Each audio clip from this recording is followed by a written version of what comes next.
Hello to everyone. Welcome to our final parent speaker series of the year. We have, and you know the protocols if you've attended these before, quite a large audience. So I do my usual sort of filler talking at this time, welcoming you graciously. I'm always really glad that we've offered you comfortable, homey seating. And that will get started in just a minute. I'll go through the protocols and how tonight will work and introduce the speakers. So welcome. Thank you so much for joining us. Happy Thursday night.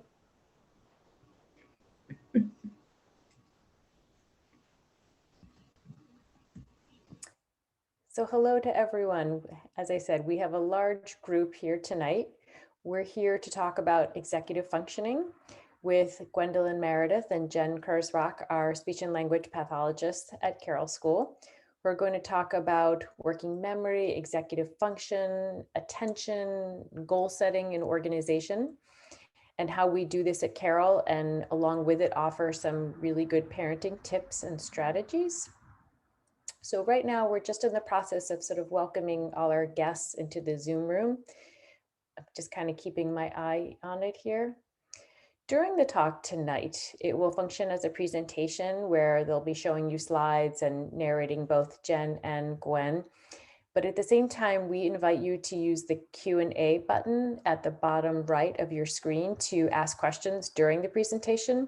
What I'll do is I'll go ahead and keep track of those. And at the end of the presentation, I'll be giving those out to Jen or Gwen to answer. So we really welcome sort of an interactive, participatory parent speaker series in that way. So we're just kind of filling up here, about to get started. The talk will run from about 7:05 to just about 8 o'clock. And then at 8 o'clock, we'll kind of turn more towards the questions. As usual, if there's any questions that we didn't get to answer, I will look through the Q&A and make sure that we get to those later. We can email you or be in touch to make sure we take care of those for you. Also, just to know, we will be recording tonight's webinar. So should friend, colleague, family member not be able to join us, we're happy to provide you with a link to it on our website.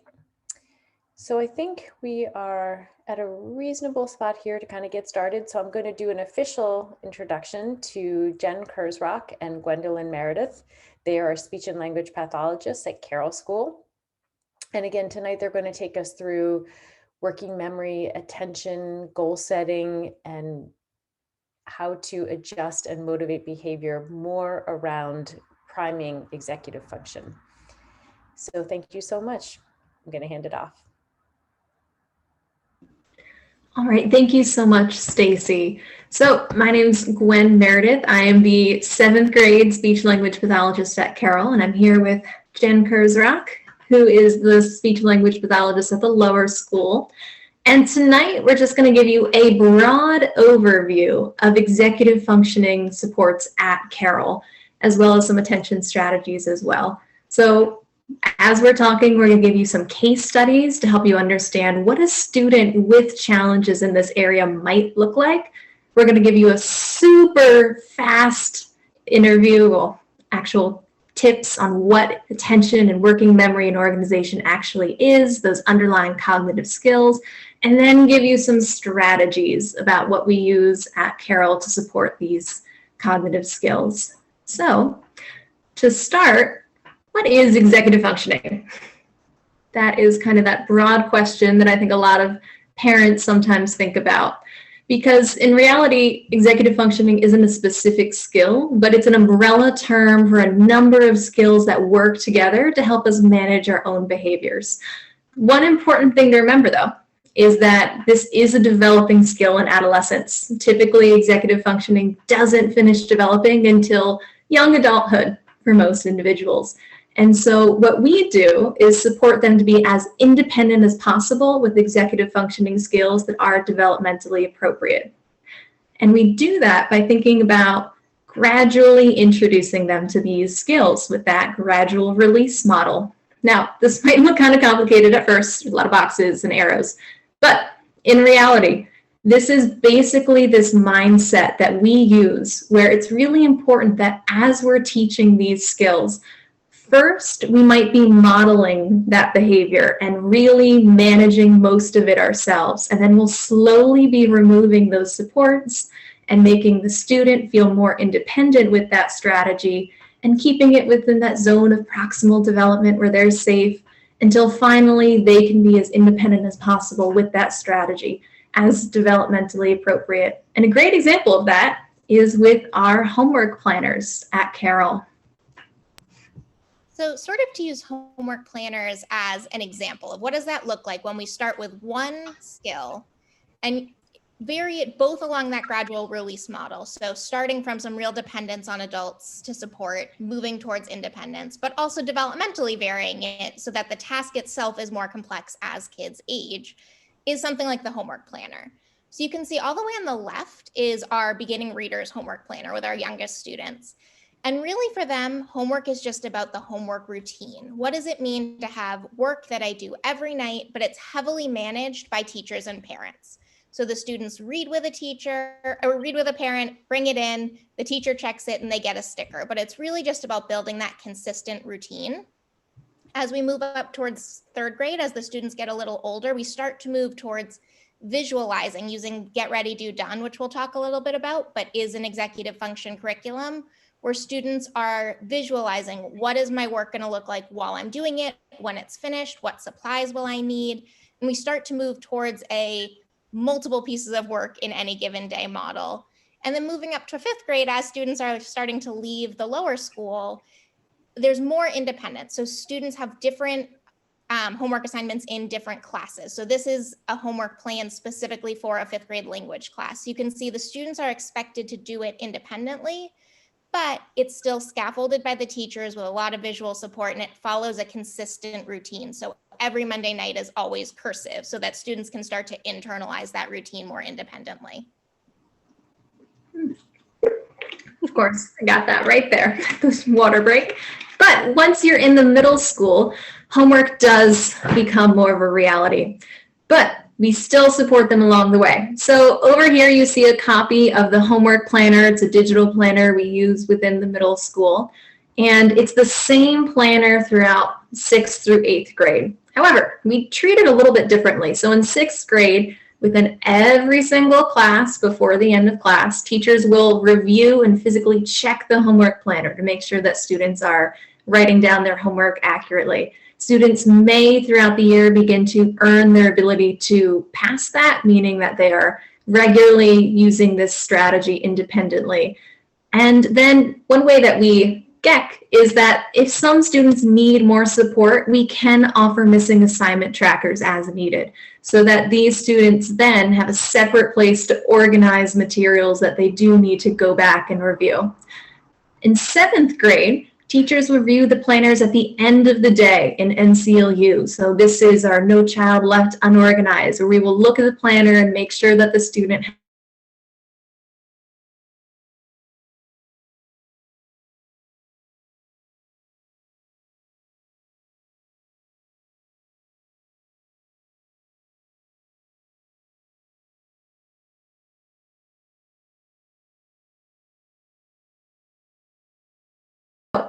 I notice sometimes I do use some jargon. So if GEC is something that refers to giving every child what they need. Jen will go into that more within the next slide.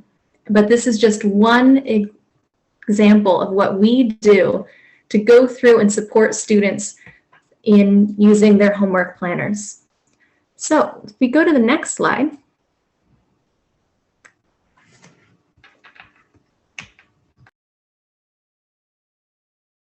So sorry, forgot this one was here. So homework planners at Carroll.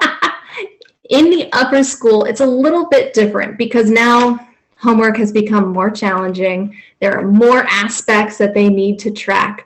So they circle back to reminders during academic classes in order to help students be more successful. They also have support with making a plan and daily goals during study hall to make sure that students are tracking everything that they need. In the 9th grade, they have reminders during study hall and support with that daily goal tracking, but there will be less reminders during classes. And as promised, that GEC slide is coming up next for you all to explain how we can individualize all of these strategies for our students' individual needs.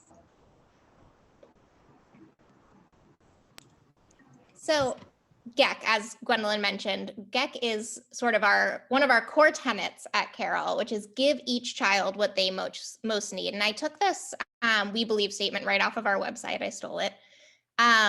But sort of looking at that last sentence there, we give each child what they most need by building on student strengths while addressing learning differences. And we sort of wanted to frame the conversation about executive function supports within this model, because there are a lot of components of executive function and a lot of pieces that we're going to talk about. And each of those pieces can vary for any given student. So while, it's not just student has strengths in executive function or challenges, that any one of these skills and even sub-skills within those skills can vary.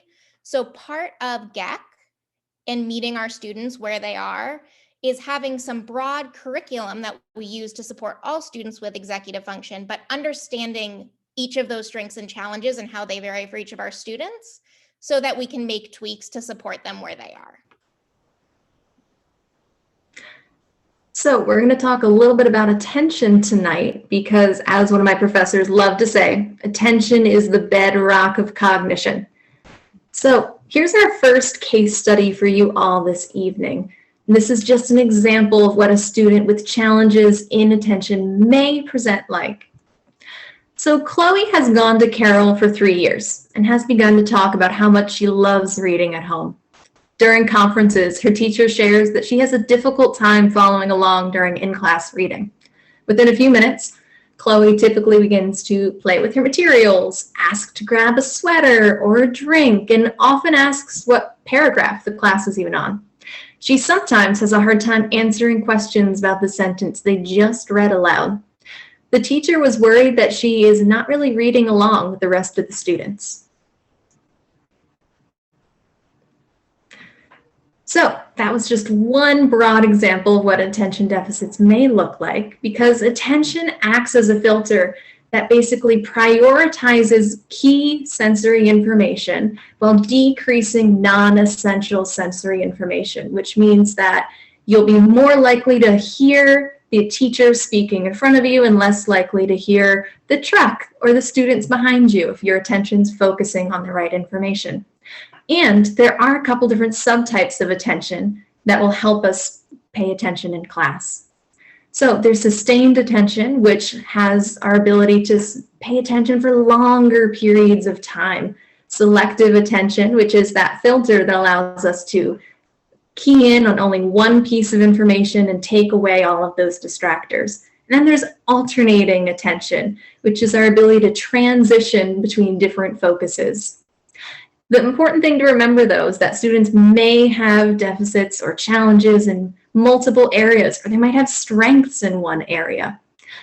One other important thing is that it could look like multiple different things, because there's various subtypes and presentations with ADHD. There are inattentive types where you might have the child who might be daydreaming and easily distracted. They might be internally focused, where they might not be moving around. It could be presented sitting quite nicely in class, but they still are not paying attention to what's happening. You could have the hyperactive or impulsive variety, where there you have some difficulty with sitting still, and they may have difficulty with not rushing through tasks, or you can have a combined type as well. Sorry, I do have a cat if you hear him. So at the lower school, developmentally, when we're thinking about attention, it's really this very foundational skill of starting to build an awareness and a knowledge base of what does it feel like when I'm attending? Why do I want to do that? And how do I notice when I'm not attending and have a strategy to get myself back on track? Is really sort of the foundational skill that developmentally students at the lower school are ready for. So for our littlest kids, that starts with a concept called whole body listening, where we think about listening does not just mean I heard your words. When we're listening and really whole body listening, it means you're sitting up tall, you're oriented towards class, your eyes are looking at either the teacher or the materials or the content, whatever you need to be looking at to get that aspect of the material. your ears are listening to the teacher's words. There is this sort of like mouth is quiet. I like to teach it more about your mouth is doing whatever it should be doing for the task. So if you're supposed to be listening to peers or the teacher, you are focused on that, so you're not talking. Or if it's a classroom discussion, you're participating as part of active listening. Your hands are sort of in your lap attending, you're not drumming on something, and your brain is thinking about what's happening in class. And we sort of, well, I put this on here, the whole body listening at home slide, because this year we had to have, a whole other set of explicit teaching for what does that look like in a remote classroom, because it's actually a whole different skill our kids had to learn this year. And then as we move up through 3rd, 4th, and 5th grade, through our community building curriculum, the lower school focuses on a curriculum called the Zones of Regulation, and specifically the green zone. So zones of regulation help you sort of understand your emotional state. And the green zone is sort of our target ready to learn zone, because it is when you're calm, your body is focused, and you're ready to take things in, so you're attending. So there's a lot of explicit teaching about what is the green zone, what does it feel like, and what strategies can you use to get there?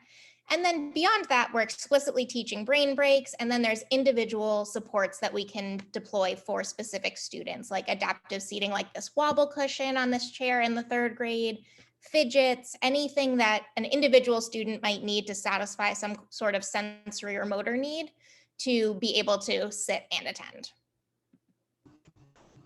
In the middle school and upper school, we do build on a lot of the strategies that they use in the lower school.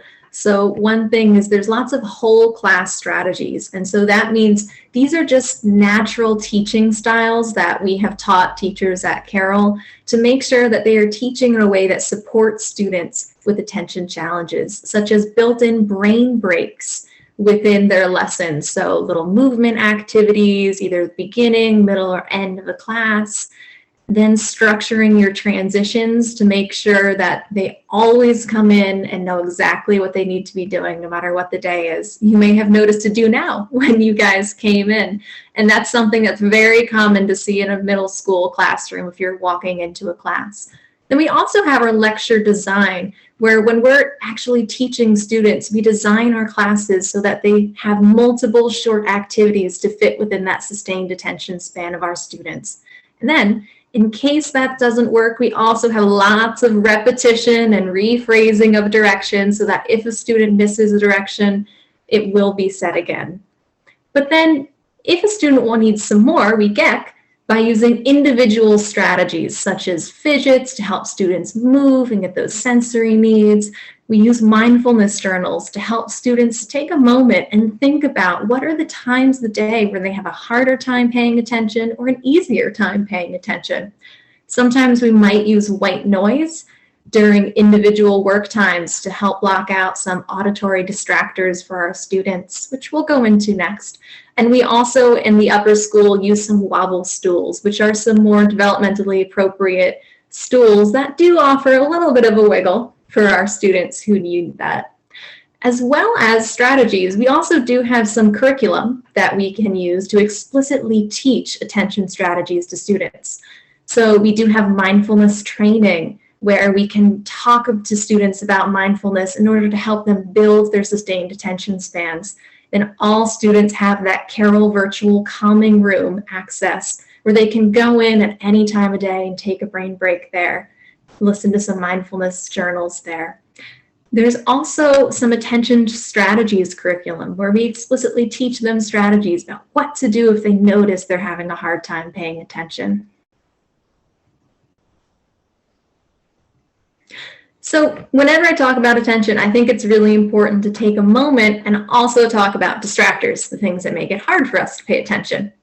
So attention can filter out distractors that are internal, which could be wandering thoughts, any stress or anything else, if you're thinking about what you're making for dinner that night, or external, which might be a friend walking by. It might be a cat walking up to your lecture that you're giving. It could be any really sensory experience that a student experiences. One note is that some students may be more sensitive to auditory, visual, internal, or other types of distractions. And it also can vary by time of day, day of the week, what classroom, or your learning modality. So in our next slide, we just have a couple examples of distractors. So auditory distractors really are any type of language or sound that students might hear, some background noises, talking, fan, music, phone alerts, any unusual or unexpected noise.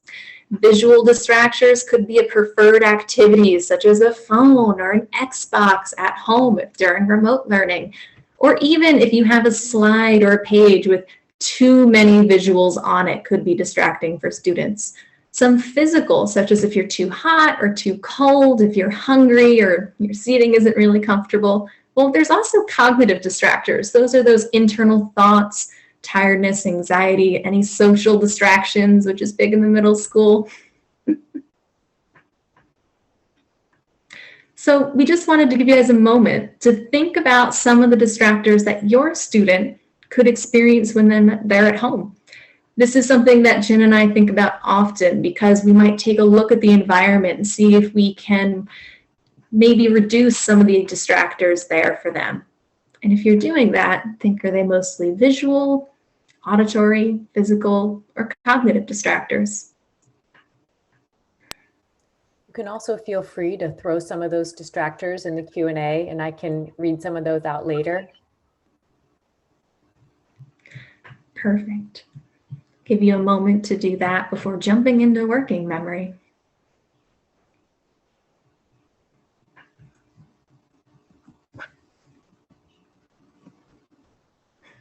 All right, so let's look at an example of what it might look like if a child has challenges with working memory. So Tori asked for your help on her homework because she's been having trouble on that last problem. When you review her assignment together, you notice that she randomly skipped a few problems. She claims that she totally forgot and just tries to complete them. But when she's working, she just sometimes forgets a part of the question. And she's able to complete the problems when you break down the directions into single steps. You're worried that she may have trouble completing the work independently tomorrow night.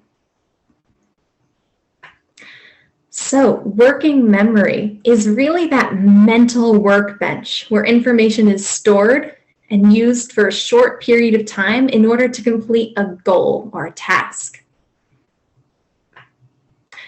So there's a number of different components and models of working memory. This is the 2000 Baddeley model of working memory. The main circle is our central executive. Now, this is the part of our working memory that might select appropriate goals and then select certain information and sensory experience around us that we need to complete the goal, and then manipulate and change that information. So this is a really complex cognitive skill for our little guys. And then there's a number of different storage spaces for that information. There's the phonological loop, which is really the fancy word for that sort of voice in your head where you can store some auditory or sounds information. Our visual spatial sketchpad, which is really our short-term memory storage for visuals or any type of category information. There's that episodic buffer, which is a phrase that really means memories for things you've experienced within the past few minutes.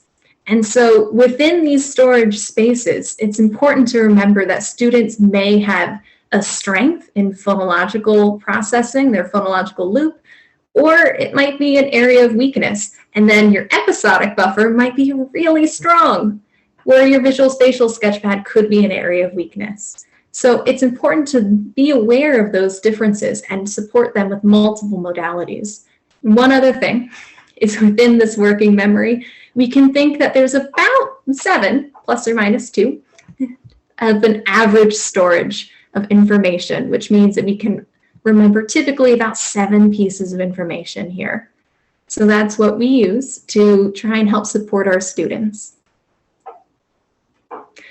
One quick reminder, which is very important, is that working memory is pervasive, which means that it goes throughout all aspects of our life. It's an important cognitive function that doesn't just help us in school, but just with daily tasks like cooking or remembering to fill up the water in the coffee filter in the morning, remembering what your friend just asked you, remembering where you're going when you're driving, or why you just walked in that room and suddenly you can't remember why you're there. These are all just examples of things that working memory helps us out with. If you think about it, what are some daily tasks in your student's life that rely on working memory? And you can throw that in the chat or ask any questions if you have them.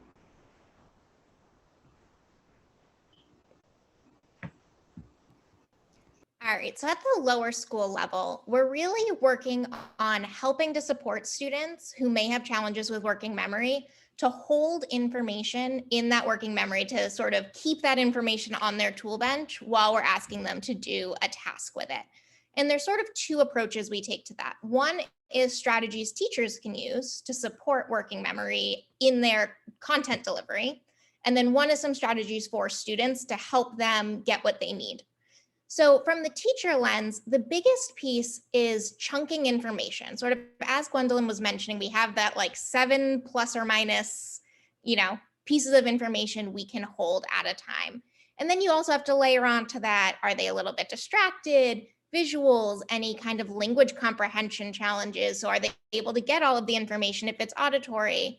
So, if you picture the directions in a classroom, what we don't want to do for our students is say, all right, so to get started today, we're going to do some math. So I want you to grab your math binder, a pencil, an eraser, and then meet me over at the circle and make sure you bring your homework from last night. That is not something that is easy for students to follow because we need to chunk that information for them. So I will very often slow that down, give a lot of repetitions, and put them even on my fingers for students to hold. So I might say, so for math, we're going to be over on the carpet. You are going to get your binder. You are going to get your worksheet, and you are going to get a pencil. Binder, worksheet, pencil. And help students use that strategy to chunk the information into a much more manageable piece for themselves.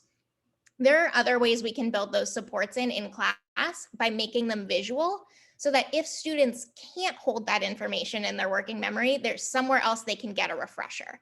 So what that looks like for our littlest kids over on the left is something like an if-then chart. So in this situation, there are 3 jobs students have to complete during a block. So they have a retail project. I can't actually see what these activities are, but there are 3 activities that they were all supposed to complete. So there's a visual picture there to remind them what they're supposed to be doing. And then each student's face is on there so that when they've completed that job, they flip it over. And there's, again, a visual marker that they've completed that task and to track their way through. So that if they've lost, like, what was Mrs. Spooner telling me I was supposed to do today? There were 3 jobs. I only remember one of them and I already did it. There's somewhere for them to go to get that information again. And then the flip side of that for our 5th graders is putting the directions right on the sheet right next to where they're supposed to go, so that our students aren't having to hold what they were thinking about in their working memory while they flip back 2 pages or to a different tab to find where their directions were written. So in this example, this is from Camille Casey's class. There's a little her Bitmoji there with a speech bubble that's giving a reminder of what the instructions are for the students to do right there. So again, making it visual, making it multisensory, breaking things down and chunking it is really the goal. And then the flip side for the student strategies is really a self-advocacy strategy for the little guys of noticing when they don't have the information anymore that they need and normalizing how to get that information for themselves. So if you ask any of the students I work with, what is Ms. Kurzrock's favorite question? They will say to you, I'm confused, can you repeat that? Because I love that question, because what that tells me is that students have noticed that they lost information that they need and that they're using a strategy to get that information for themselves. So another big piece, especially with the little guys, is really just normalizing how do I get what I need from teachers. That is such an important strategy that we are sometimes still working on in the middle school. Just being able to self-advocate when you're not sure about something. Also, sometimes through emails, it becomes more important for our middle schoolers. But I digress. So the middle school whole class strategies, reminder, these are things that all of our amazing faculty and staff are trained to do in the middle school, is that repetition and rephrasing of directions. It's important for attention, but it's also important for working memory. because if our student forgot what they're supposed to be doing, it is helpful just to redirect them by repeating exactly what the direction was. So the multi-sensory directions and lessons that we do are very important too, because we were talking about those various storage spaces of working memory. You see down here, I have a more kid-friendly version of that model where we have our conductor with this central executive, our inner eye and our inner ear voice. And so we can explicitly teach them that, there's some times where we need to use our inner eye, our inner voice, and we want to support all of those. And then formatting assignments to reduce working memory load. And that's a really kind of fancy way of saying if a student needs to use a periodic table to complete a science assignment, we may actually put the picture of the periodic table explicitly in the document. So that way they're not having to look up the periodic number of gold and hold that in their working memory, because sometimes they may forget by the time they flip back the tab to their science assignment. With individual strategies that we do for students who might need a little bit more support for working memory is we do have individual check-ins. Teachers are aware to check in with students, see if they need any more support with understanding or breaking down multi-step directions, because if you have a question that's offering a ton of different steps, it's helpful for them to take it one step at a time so that they can focus and not try and hold all those steps in their mind. And then we do have some curriculum to teach working memory strategies for language and math. So I explicitly teach some working memory support groups where we teach them strategies like verbalization, like saying things out loud so that way our brain processes it more. Note-taking, which is my favorite, so that way your brain can just forget it. Doesn't even need to hold that in your working memory. Rehearsal, so that way students know that if they need to hold something in their minds, they can repeat it over and over and over again. It's a great short-term strategy there. And visualization, helping students draw models or imagine models of what's actually happening to help them hold that information in that inner eye or visual spatial sketchpad, which may be an area of strength for some of our students.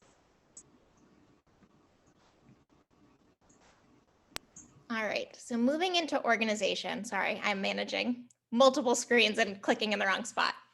So organization, I think, is actually this colloquial term that when we think of executive function, most of us actually think of organization, even though there are all of these other components to it.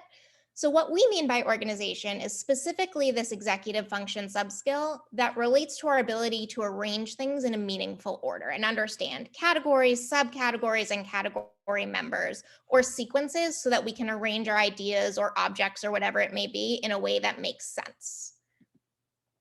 So there are a lot of subcomponents of organization that we're going to talk about.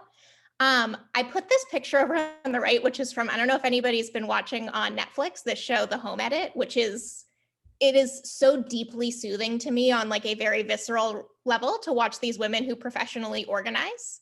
But they have this quote where every time they're explaining something, they say, it's a system.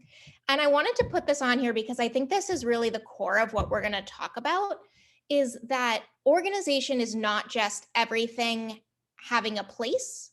It's everything having a logical place. And that distinction is super important because that's how we internalize systems that make sense and that we can use. So if you just have a spot for everything, the kids will put it in that spot and then take it out and then put it in a different spot and then maybe move it around and then kind of leave it on the floor. And it doesn't make sense. But if it's in a system that makes sense or that there is sort of an internal logic to it, that's a system we can use. So we are going to talk about a couple of subskills in terms of organization. We're going to talk about familiar routines. I saw there was a question that came through about routines, so hopefully this will answer your question. We're going to talk about managing your materials or your workspace, managing time, and then internally organizing ideas. And sort of, we put them in that order for a reason because developmentally, that really goes from a very core, concrete, manipulable,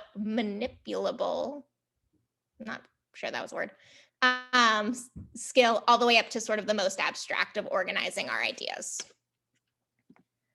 All right, so here's our case study about routines.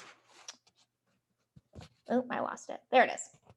Sarah is a third grader who is really struggling to get settled when she gets to school each morning. Each student is expected to follow their morning routine to unpack their backpack and turn in their homework. Because the routine is hard for her, her teacher actually recommended she arrive at school toward the beginning of the drop-off window. Sarah often arrives first, sits down at her desk, and waits. If a teacher prompts her, she will do the next step of her morning routine. If not, she passes time looking out the window or chatting with the teacher. As more students arrive and complete their routines, Sarah slowly but surely completes all the steps of her routine, albeit still one at a time. So let's talk about routines. Routines are big because they help us to sequence complex steps that we do frequently. And if we sequence them into smaller pieces that follow the same order every time, they help us to visualize it for when we're going to do that task again in the future. And that helps students, even when we take a complex multi-step task, to be able to do it independently and to reach that goal of independence, thinking about that gradual release model. The other reason routines are really important, particularly with younger students, is that routines help us develop that internal sense of time passing and how much you have to do as you move through it, things passing, and really develop that internalized sense of time. It's sort of the first step in that direction. The other piece that we think about a lot with students in terms of routine is that routines help us minimize anxiety for a lot of students. A lot of students feel overwhelmed by the idea of a school day or a class or whatever it may be, something bigger that they're having trouble visualizing. What are all the component parts? What am I going to be asked to do? How much more of this is there going to be? Is this going to go on forever? And that's really hard for students. And a lot of times that feeling, even if they can't name it, is some anxiety that now is a distractor and now is taking attention and now is taking some of their focus so they're not thinking about class. So making these routines consistent, predictable, and explicit for students helps to tamp down for a lot of our students that anxiety. Routines happen all day long. I put some routines over on the side there, and then the ones that are in bold are the ones that happen at school and at home. But all day long we have routines, even if we don't realize it's a routine. And again, just sort of to really make it very concrete, routines help us because they help us visualize what's happening. They help us visualize what has already happened in a sequence of something we have to do, what's happening right now, and what's coming up next. And again, all of that helps us to be independent and tamp down anxiety to tackle a complex task. So at the lower school, we are huge on routines, which developmentally, that's very appropriate for the little guys. But when I say we're huge, what I mean is that we actually refer to the first 3 to 6 weeks of the school year every year as routine setting weeks. That is our number one goal for the first couple weeks, is letting the kids get to know each other, settle in, set our expectations, and start setting these routines so that the kids have what they need and they're ready to go and they understand what it means to get ready for class so that when we start delivering content, they're ready and they can take it in. So routine setting is huge. Most of the way we do that is we design the routines for the kids. It's very teacher-led, but then we make them visual, we make them consistent and predictable, and we practice them a lot of times so that by this time of the year, all of a sudden we're going, check you guys out doing all this stuff independently. And the kids can feel sort of a sense of mastery that they've got their whole routine down when it comes to packing up at the end of the day or their homework turn-in routine or whatever it may be. And again, that's going to vary developmentally. So over on the left, we've got sort of what a visual schedule looks like in one of our younger classrooms so that they can see all day long, again, still supporting that working memory demand too, that even if we're not in morning meeting anymore, where are we in our day? I can see the whole day. And then we actually will slide that piece over from the left to the right as a student finishes the class so they can see that time passing and ticking down. And then sort of the more developmentally sophisticated approach in the 5th grade is this is a title card slide when a student signs into a language class, a remote language class. So they might have a do now activity, and then they can start to see, okay, so here's the routine today. We're going to do breathing. We're going to finish something we started yesterday, and then we're going to read. So again, making it visual, making it explicit, and making it predictable. And the last thing I sort of wanted to put in there is that making these routines predictable helps remove confounding factors that make it hard for students to learn and that impact executive function. So when you make the routine predictable, you don't have to worry as much about whether students understood the language of your directions. You don't have to worry about the impact of anxiety if students can't visualize what you're asking them to do. You can take away a lot of that attention piece, because if students have a moment where they're not quite attending, they can come back in and figure out where in their routine they are and know what to do next. So it really does help. The more we can make things predictable for students, it can help to take care of some of those other pieces that make learning hard. So in the middle school and upper school, we are still using many predictable routines to support our students. As mentioned earlier, we have do now transition routines, so that at the beginning of every single class, students come in, they're ready to sit down. One of my co-teachers, Ms. Wright, has an amazing packet that all of her students use, and they have it right there so they can get to work and settle into class. We also use exit tickets sometimes, which might be a question or a little puzzle that students might do at the end of class just to wrap up. We also do daily and class agenda reviews. So just like in the lower school where there's that explicitly written out agenda for each class, our classes will be doing the same thing, where we're going through and saying, first we're going to write and then we're going to read, just to reduce some of that anxiety when students are wondering, what are we doing today? And then the most important thing is having those regular routines. We're consistently doing the same thing with clearly written expectations, where students can come in and see exactly what they're going to be doing. Some individual supports that we might do is having a regular daily or even sometimes weekly preview of their schedules. They can take a look at their schedule and make sure that they're familiar with everything they're going to be doing. We might have reminders for that next class or activity at the end of the class. So as students are leaving, for certain students, it's helpful to be like, remember, we're going to B block next. What do you have for B block? And finally, it's also really important to think about how when we do have some days that are actually unusual, like picture day, where it might be 15 minutes of their day is going to be a little different.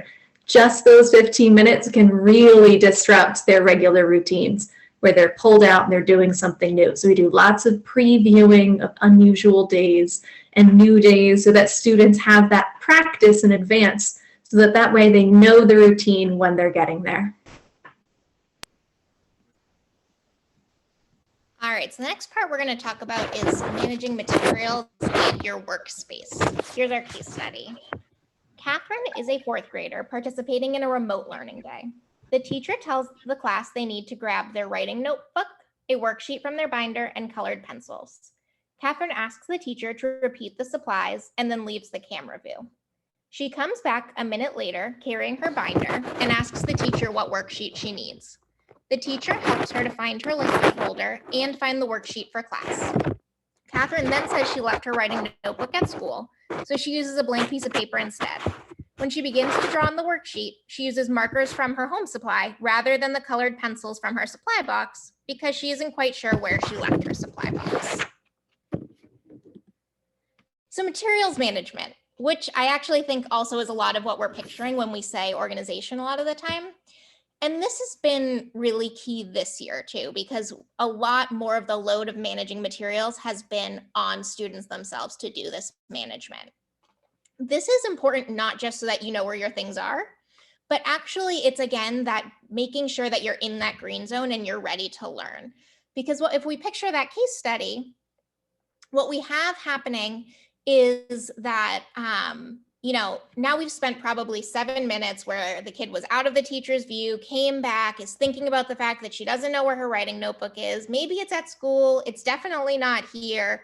I have markers that are bleeding through onto the back of my workbook because I couldn't find my colored pencils. And it's actually taking away a lot of the preparation that students need to be ready to sit and attend and actually do the lesson that we have planned for them.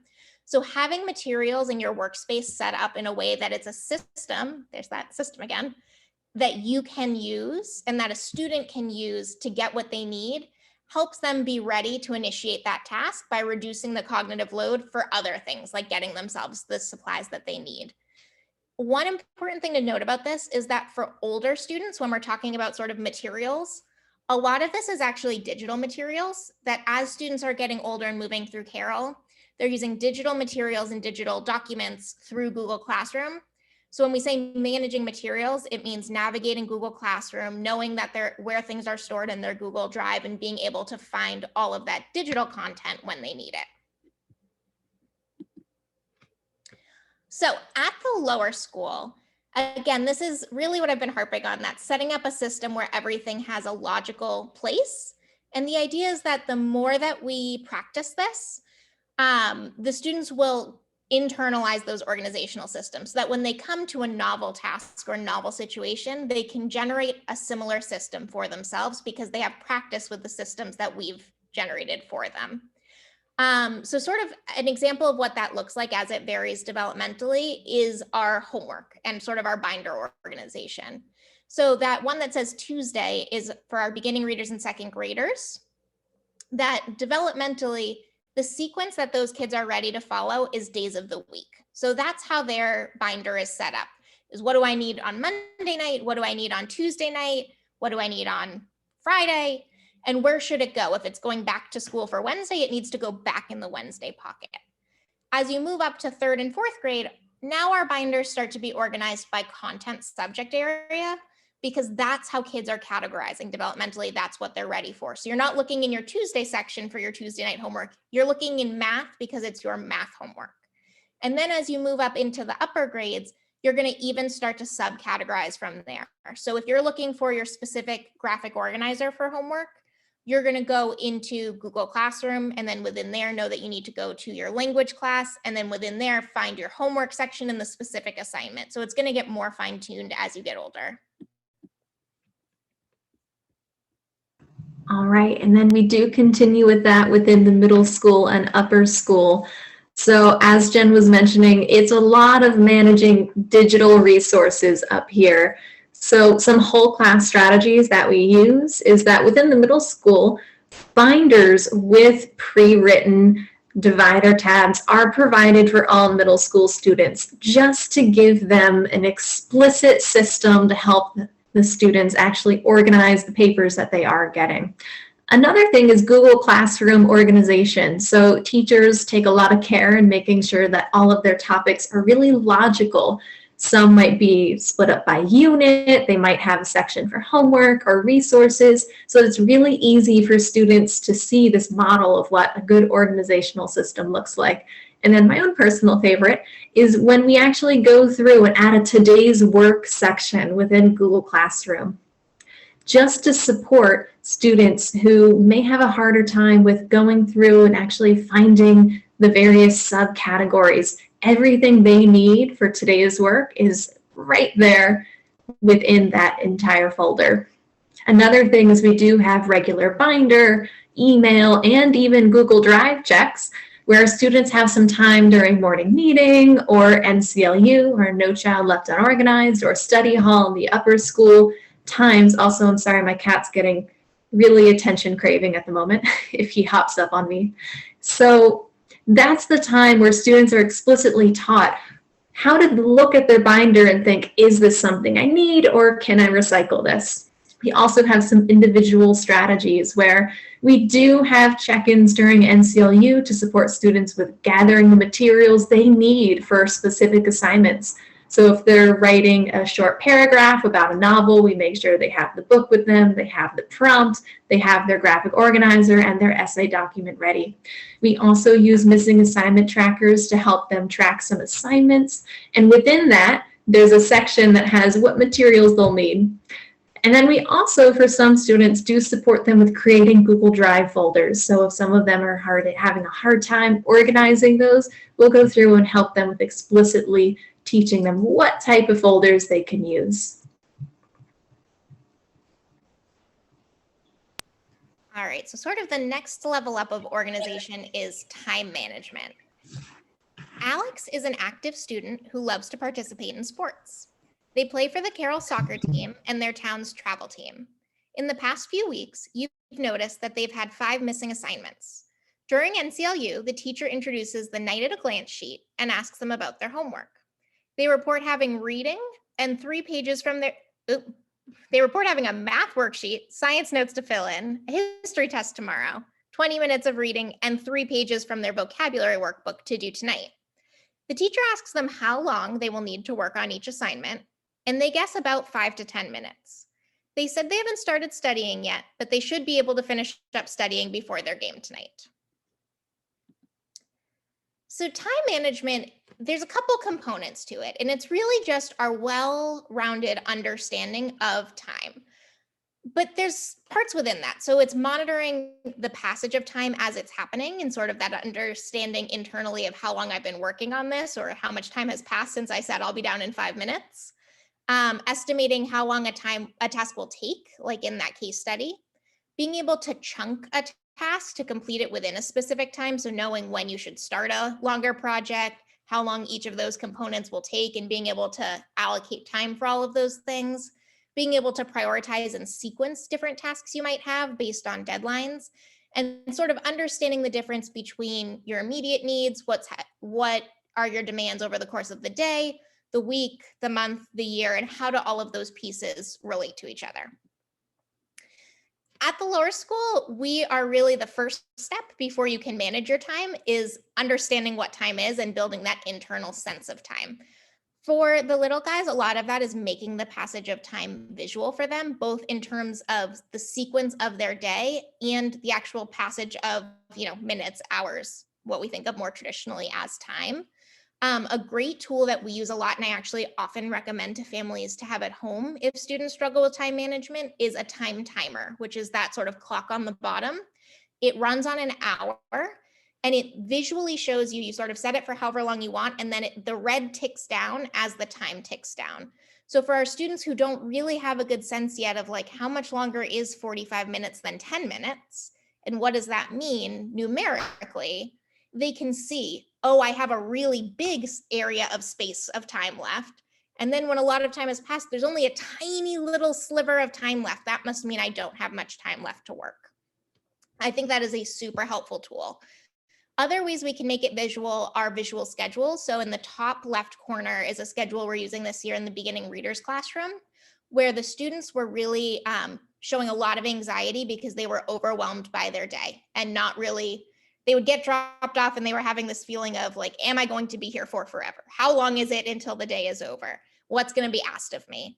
So every morning we would set up their schedule where that green box is what's happening right now, yellow is what's up next, and then the rest of their schedule is over on the side. And then as they finish something, it moves into done. And then, everyone who's on deck kind of moves up a space.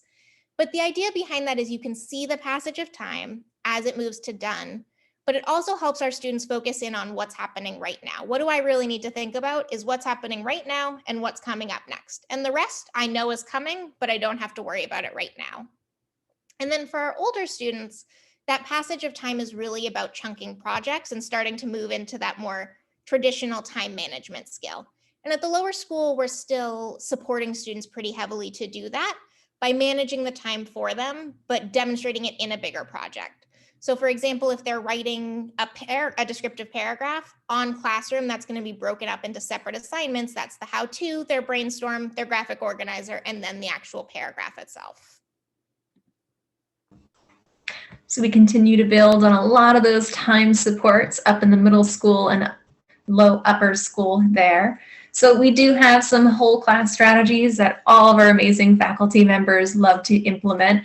Is that homework at our programs are designed to be completed within specific time frames, typically 20 to 25 minutes, and then 20 minutes of reading each night. And this is so helpful for our students who are developing their ability to manage their own time, because it helps them know how long should I be spending on this assignment. And if they're spending a lot less time or a lot more time, it helps them sort of self-monitor there and check in. And it also helps them plan out how long it will take them, ideally, to get their homework done. So there's also timers used for individual work time in certain classes, where if you say you have 5 minutes to complete this math problem, we can actually put up a math problem or a timer on the board so students can watch the timer go down and assess how much longer they have to work. Some individual strategies that we might implement is our NAG, which is the night at a glance that we use so often in the middle school. I know it's kind of hard to see here, but what this is you have a typical evening broken down by the hour from 3 o'clock all the way to 10 p.m. And we have students think, what will I actually be doing? Do I have any clubs, practice, games?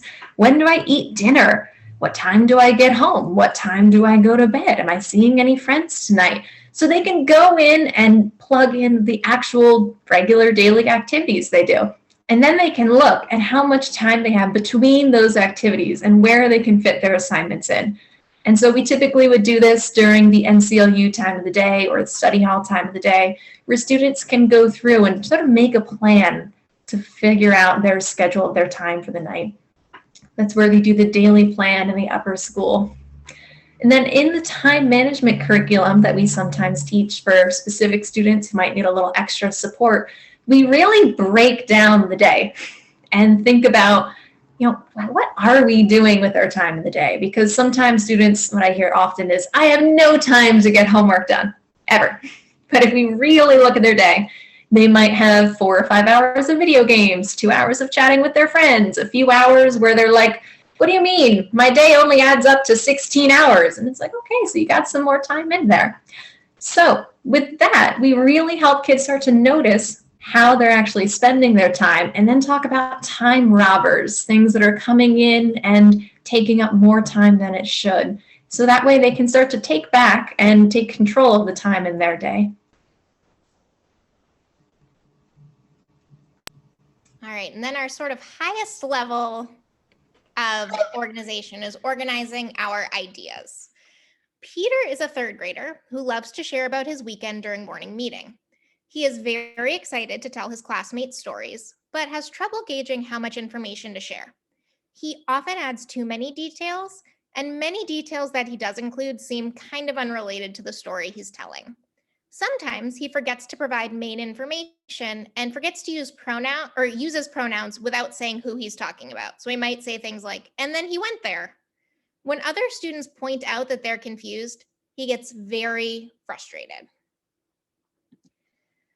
So this is actually, I think, an SLP's kind of pet favorite subtopic in here, because this is foundational to any communication. If you don't have an internal system by which you are organizing information as you get it, and you're thinking about information and making connections between information, you can't communicate it in a way that's going to make sense to others. This is sort of the building block for effective communication.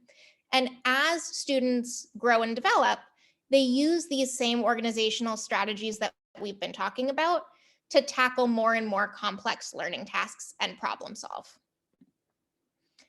This is sort of just my little pet reminder of, well, when do we actually have to have a system for organizing our thinking? And it is all the time. We have to have a system to categorize new information as we learn it, to activate background knowledge and make connections to what we're reading or learning, to tell or write stories that make sense to somebody else, are on topic, follow a logical order. If we're telling about the steps to do something, we need to be able to sequence it, plan it, visualize it.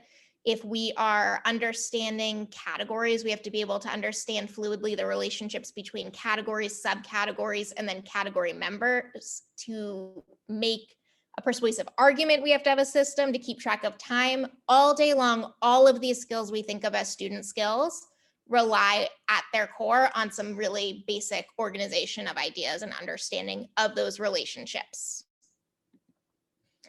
At the lower school, the focus is really on making those connections, sequences, systems, whatever it may be, visual for students, explicit and visual.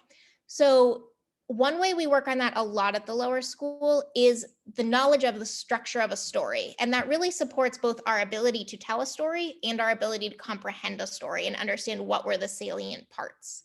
So for our littlest kids, that might look like a frame for a retell. Like on the left, this was a student retelling the picture book Sneezy the Snowman recently, where she made this frame for herself so that she could see each of the episodes within the story as he sort of tries to get warm and then he melts. It's an adorable story. But then it's also sequenced top to bottom on his multiple attempts to solve his problem. And those transition words she's going to use in her retell are right in there. What happens first? What happens next? What happens then? What happens last? And sort of the more sophisticated version of that is our story form puzzle, all the way on the other side, where we're thinking about those literature components of setting, characters, problem, wish, turning point, message, main action events, to understand our internal system of how stories are organized, because they all pretty much follow a predictable pattern. And then other ways we can do that are like when we're learning new vocabulary, is making connections with those WH questions of where would I see it? Why would I use this? How would I find it? Or how would I use it? When might I see it? And so on.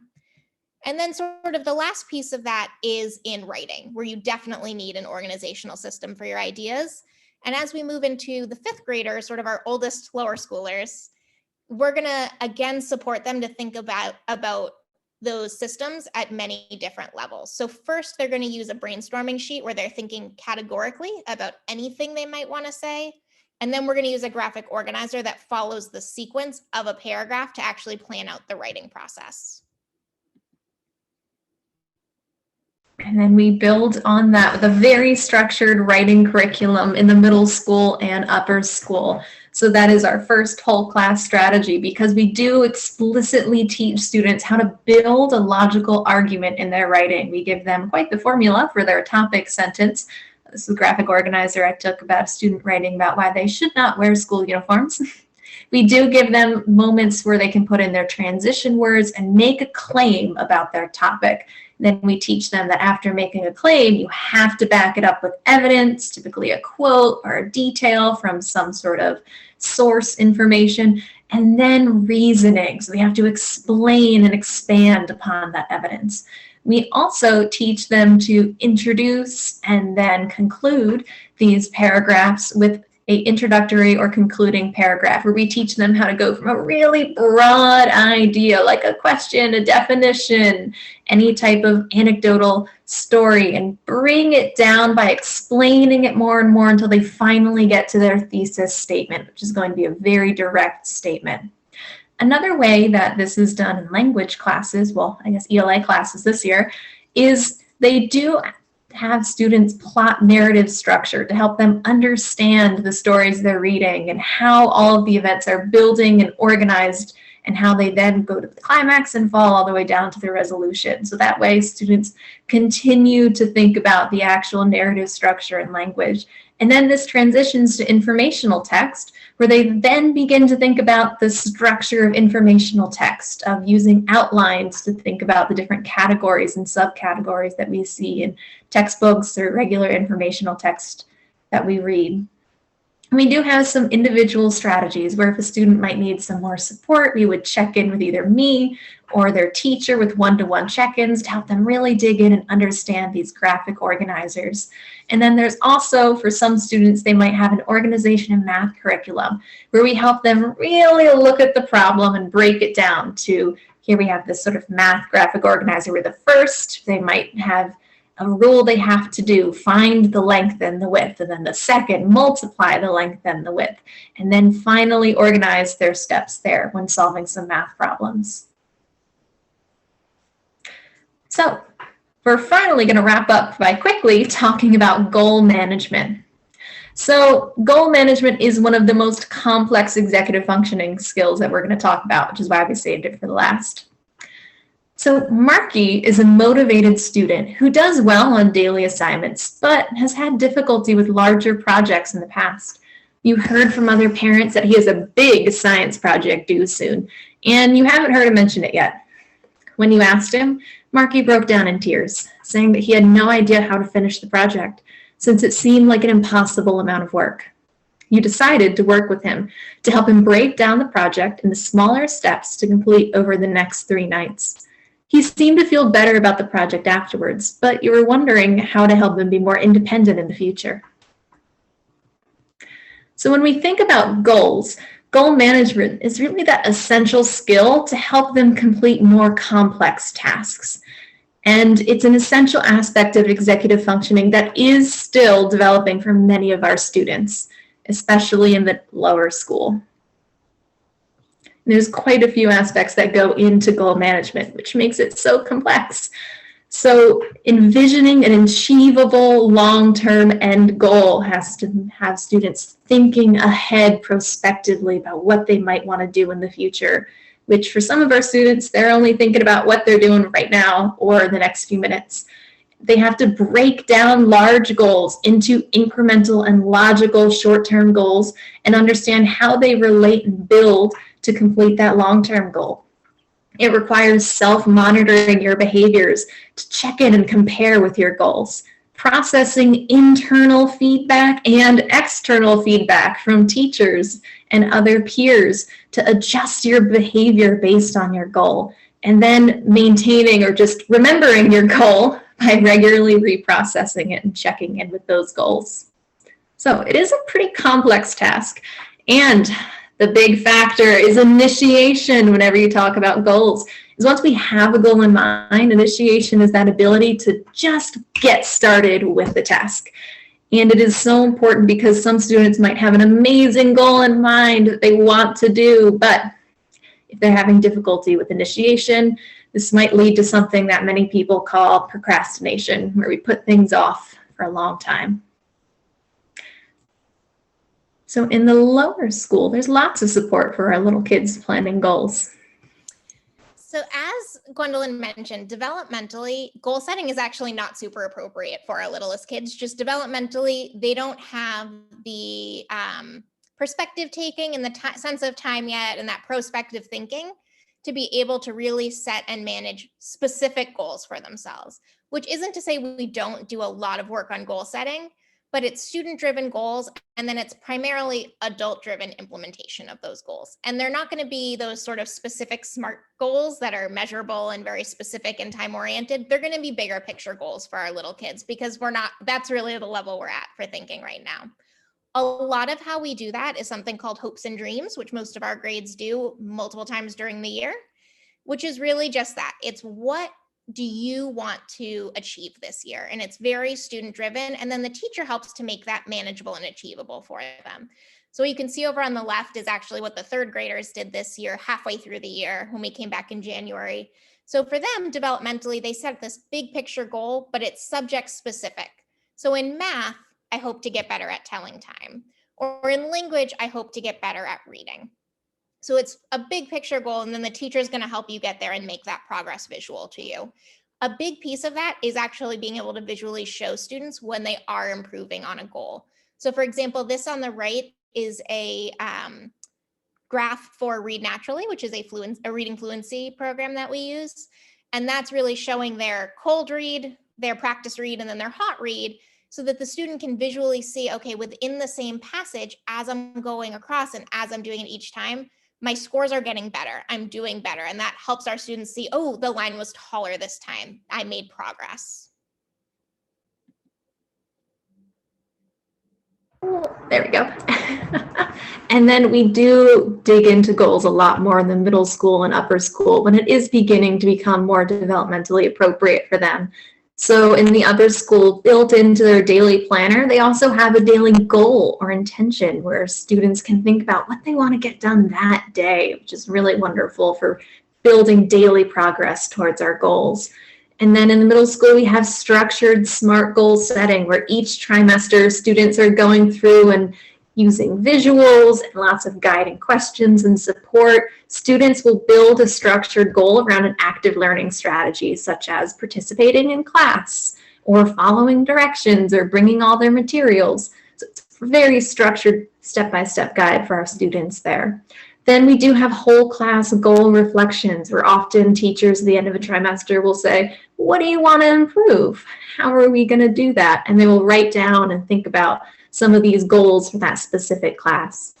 And then finally, we support students by having them review assignments in class to make sure they're actually matching up to the goals that they have.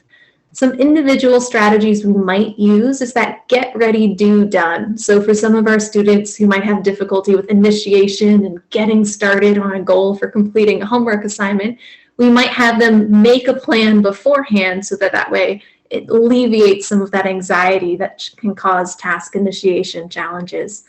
Then we do have support getting set up with homework goals during NCLU. So if a student's having a hard time managing a massive long-term project like an essay or maybe a math packet or a science fair project, we can help them break it down into smaller incremental tasks. And then there is, again, a goal-setting curriculum that some students might go through, typically with me, where we think about our long-term goals, which might be something like being a pro football player, and then connect that goal and help students realize how in order to be in the NFL, they're probably going to have to play college ball. In order to play college ball, they're going to have to get into college and graduate high school, which means they're going to have to play football in high school, which means if we think about it, we do have to do this math assignment tonight, which is just a way to help students understand and get motivated and set their goals so that they can be successful with their long-term dreams. So with that, we are wrapping up. Only 10 minutes late. Great time management, Jen. No, there was so much good information. And actually, a bunch of the questions that came in, you all had answered even in the context of the presentation. So great job. Just a few questions that I'll throw out, just being mindful of the time. This is an excellent question we get sort of all the time. How do you tell the difference between a cognitive distract or task avoidance? Well, I might take that one from the middle school. So a cognitive distractor, such as internal distractions, or maybe they're thinking about some social distractions that are going on, can sometimes appear to be task avoidance. Now, task avoidance is when a student has some anxiety about completing a task, and because of that anxiety, they are purposefully not completing the assignment by going off and doing some other activity, going to the bathroom, getting a drink of water. And typically what I do in these situations is it can appear to be similar behaviors. One student could be sitting there staring at their laptop, cognitively distracted. One student could just be not wanting to get started. But one way to kind of differentiate is checking in with the student and seeing, do they understand what they're supposed to be doing? Do they understand the directions? Are they feeling anxious about this assignment for any reason? Helping them get started by working on that first problem together. And then with those check-ins over time, we can kind of assess, is this something where they are often feeling anxious and confused about this assignment? In which case, I would think that this is some task avoidance that we need to support for our student. This is where we would loop in our amazing counselors, who I cannot believe I haven't mentioned until now. They are definitely our teammates in all of these executive functioning supports. And so in that instance, I would loop in the counselors to support some task avoidance. However, if it's that distraction piece, I might think and notice with that student, what are times of day when we're most distracted? Is it when we're tired at the end of the day? Is it in the morning when we're feeling sleepy? And what are some things we can do to wake ourselves up and bring us back in that moment? And if you do notice that time of day shift, that's a great way and a great cue that it might be our attention, which constantly is shifting with the time of day. So Jen, did you want to say something on this? I just wanted to add one quick little, so I totally agree with everything Gwendolyn said. And the only sort of caveat I want to add for the little guys is that our little guys don't always know, because they're still developmentally working on building that awareness for themselves. So for that, we rely on ourselves to notice, but also a lot of times we're kind of trying, almost like, to use a metaphor, like an elimination diet, where we'll try putting them in a silent, separate space to do a similar task. We'll try putting less instructions on the page. We'll try working in partners. We'll try a similar task a lot of different ways to try to tease out, oh, now all of a sudden the student is able to handle this task and engaged, or now all of a sudden they're not saying, I don't want to do this, or, whatever it is. Now all of a sudden they're very anxious, or they're saying it's too hard. And so we get information about what might actually be truly getting in the way. So for the little guys, sometimes it is also, for lack of a better term, some trial and error and some critical thinking, because they don't necessarily have the skills yet to know internally what's happening. So sort of on a related note to that, there was a question about all of these distractions, the fidgets, the white noise, and all of the tools seem like distractions themselves. And so you mentioned sort of starting with an absolutely quiet space. Can you say more about that? Yeah, so I think it's interesting. We talk about this a lot because even, when I was in school, we weren't allowed to have fidgets or anything like that. And, I think it is a really good question because a lot of times, especially the little kids, use fidgets as toys, which is not the goal. And that's not why we give them to them. But there are students who have some kind of a sensory need that's not being met by sitting at a desk and learning, or have some kind of a motor need that's not being met, or just in time of the day. Some students by the block right after lunch can't sit and learn anymore. They need to stand up. They need to move a little bit.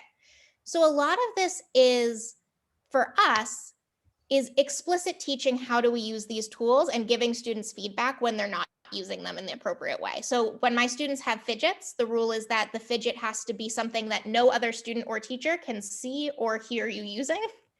And your whole body listening still needs to be on the task.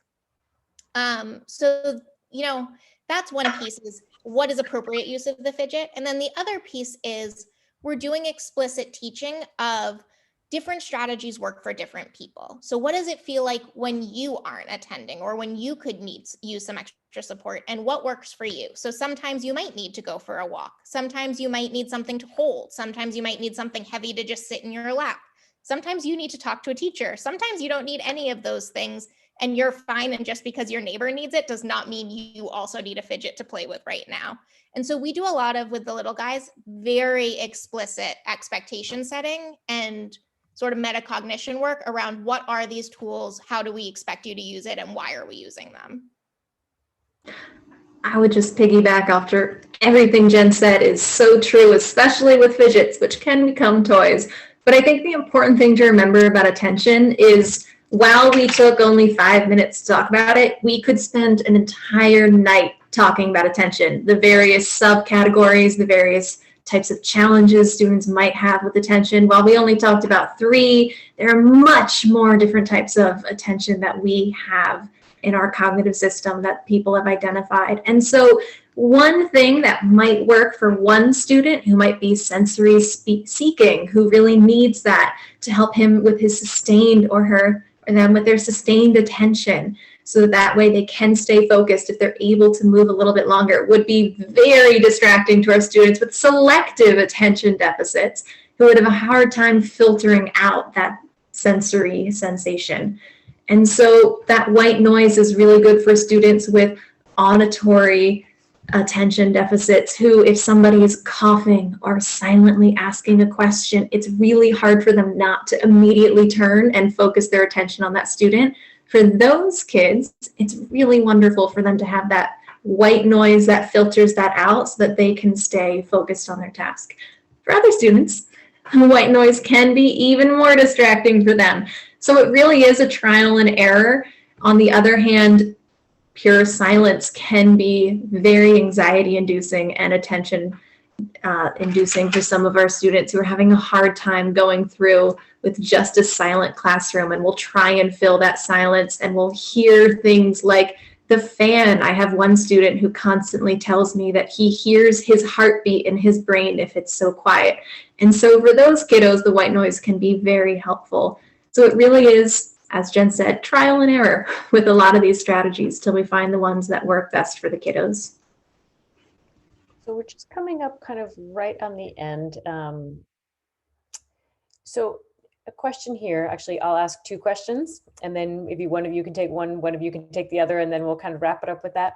One question is around, how do you tell the difference between attentional challenges and anxiety, the age-old question. And the other actually is a little more specific. Are problems remembering the steps of a task or routine a working memory challenge or something else? So I'll leave it to you two to decide who wants to take what and when. Gwendolyn, do you want to take anxiety and I'll take routine? Love that. So I think anxiety and attention is kind of a chicken and the egg situation, where this is where we're working very closely with our counseling team. Because if you think about what anxiety actually is with our cognitive models of attention, is it's the brain constantly shifting its focus towards an event in the past that they're thinking about and feeling stressed about, something that's happened last night that they can't get over, or something that's happening in the future. A student who might be saying, what are we doing next block? When's the last day of school? Where are we going? What is this? And that's where, if you're hearing a lot of these things, they're not focusing on the lecture that's happening in front of them. But if you have a student whose attention's constantly wandering, they might think about the last day of school, which might give them anxiety because they don't know what the last day of school is and they have to find out. And so it is very much a touch and go where they both really work hand in hand together. And so in those instances, routines can be really great for helping students understand and helping calm some of that anxiety. And that's where you can sort of differentiate, because routines can be really calming for those students with anxiety, where some of our students with attention challenges may still be up and bouncing about during some of those regular daily routines. And then we can take a look using all those strategies we've talked about to support our students with attention deficits. Thank you. All right, and our other question was having trouble remembering the steps of a routine. Is that working memory or something else, correct? Exactly. So that's a really interesting question, because routines are really tied to working memory. But I think if a student really has a routine down, then it should alleviate the working memory load, because since it's predictable and following that sequence every time, if you think about that mental workbench that Gwendolyn was talking about, you don't have to hold all of those steps on your workbench because they're internalized and you know them. So you can just pull each step as you need it. So when I see students who are really struggling with steps of a routine, they may be struggling due to some working memory challenges holding all of those steps, but the routine should support it. So there's also something else getting in the way of the routine. So I would start to look at the routine itself. So I'm trying to think of a home-based example. So like a morning routine, getting ready for school. If maybe the student has to get dressed, eat breakfast, pack their backpack, brush teeth, shoes on, out the door. What is happening within that routine and where is it breaking down, to start to figure out what's getting in the way. So do those steps happen in the same order every single time, so that the student can visualize, okay, so I'm done with my breakfast. There's my backpack, and my lunchbox is right on the counter, and that has to go in my backpack now. Is it set up in a way that's easy to access for the student visually? Or are they going, upstairs to find their homework from last night, and then over to the kitchen to get their lunchbox, and then looking for their shoes under the couch? So is the sequence predictable? Is it happening the same way every time? Is it made explicit to them? So do they even recognize that this is a routine that they're doing that happens to have been the same way every single time? And are you cueing them to use that routine by saying something like, let's start your morning routine. What do you need to do? Let's remember what those 5 steps are. With really little kids, like at the lower school, I might even make them a visual or a checklist of like shoes, I just did it in a different order. So that's the opposite of what I said to do, but you know what I mean? And then the other piece too is, where are these other executive function components that we talked about maybe getting in the way and taking away from our ability to access the routine? So when they go upstairs to brush their teeth, are they watching a 2-minute YouTube video on an iPad while they're brushing their teeth, and now they're on the bed and they've lost the thread of what they're supposed to be doing? Does the pet come in from his morning walk and now we're playing with the dog instead of putting our shoes on? Is there something else that's sort of taking attention or any of these other skills sort of away, so that we're having trouble internalizing the routine itself? So I'd say, sorry, that was a long-winded answer, but there are a lot of things that get in the way of making that routine consistent. But theoretically, once you've internalized that routine, it should be a working memory support, not necessarily reflective of a challenge. Got it. That made a lot of sense, actually, even if it didn't to you. So just in closing, I wanted to thank everyone for joining us, and thank you so much to Jen and Gwendolyn. It was fantastic. And as I wrote in the chat, we are recording this. It will be available. We'll put it up. We'll put a link in the Thursday update and also have it up on our webpage where we have all of our speaker series videos. And stay tuned for next month, when we'll be hosting a town hall meeting with Steve Wilkins and the division heads to talk about next year a little bit. So thank you all so much. I hope you have a wonderful vacation week. And again, thank you so much to Jen and Gwendolyn. Have a good night, everyone. Take care.